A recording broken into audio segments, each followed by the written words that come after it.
Dear colleagues, I think the last fortnight has been a very intriguing and interesting one for all of us.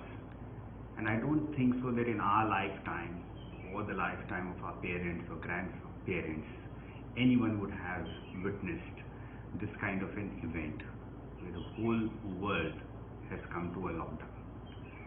Some countries it has been even a longer period, but in India it's almost a fortnight that we are under a total lockdown. People are not moving around and people are supposed to be staying at home, safe, healthy and secure. This must be a very interesting experience for all of us. This must be a time where we have all got to think both philosophically and realistically. Why both have to go together, philosophy and realism? Because when we are sitting with ourselves, when we have this last 15 days, we have had an opportunity to introspect, contemplate and do swadhyay. Introspect while we have gone into our own thoughts and asked so many questions to ourselves. Contemplate with those particular thoughts that how we can develop and what are the things that we should have been doing and that what we should do going forward. Swadhyay is all about self-study. That studying ourselves. We have all had opportunities quickly glancing through on the mirrors and seeing our reflection. But we have never had the time to stay put and think of ourselves, to do a study of ourselves. And these last 15 days have given us an opportunity to indulge in ourselves. Actually, philosophically, if you look at it, this has been the journey of life. That we have to always, there will be ups and downs, there will be trials and tribulations in life which we have to go through. The last 15 days, many people must have been scared that whether coronavirus is going to strike them or strike any of their family members, strike their dear friends, and whether they will live or die. Some people have thought about it and got scared. Some people have thought about it and braved that whatever may happen, you cannot stop it. You have to take care of your health, be safe and secure, but at the same time, you have to leave things to God, ultimately. And that is what has made us to learn by introspection, by doing the swadhyay, by doing contemplation. So these 15 days have been an interesting time for all of us in our lifetimes. I'm sure that all of us, we are going to remember this forever. We are going to tell stories about this to our children, to our grandchildren, to friends, because everyone would have had a different kind of an experience.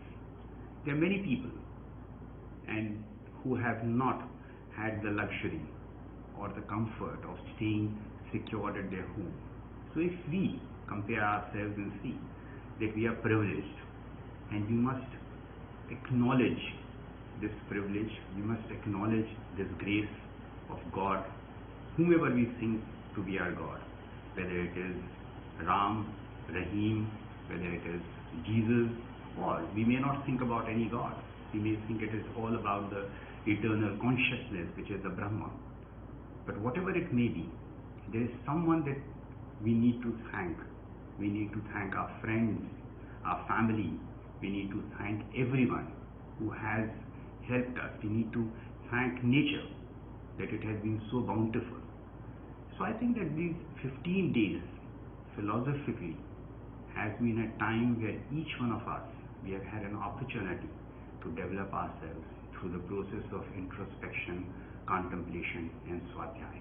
Now let's come to the realistic position where we are.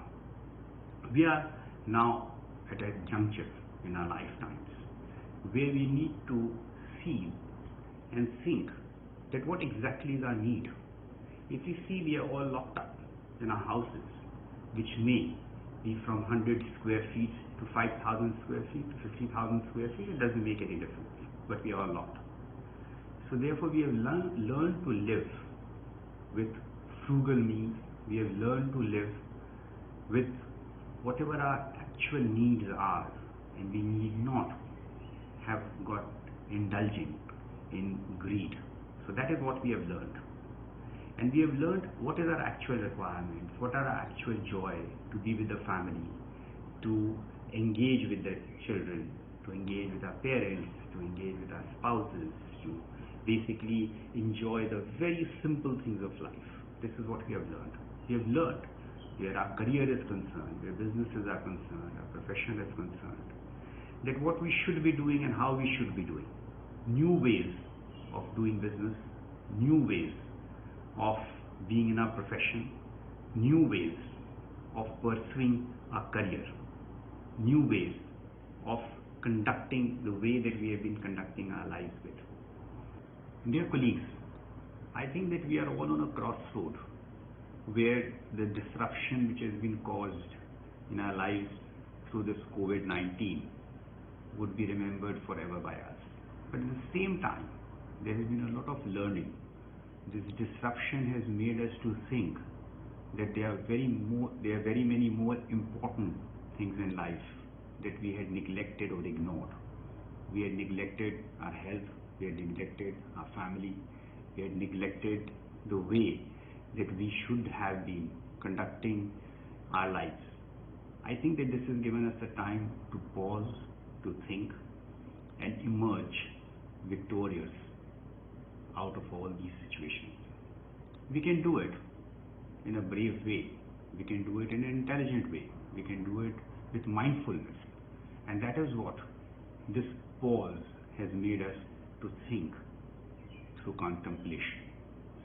So I think going forward, what we need to now look at is then when we are conducting our lives, how we can use technology, because technology has been path-breaking during these times. Because of technology, we have remained connected.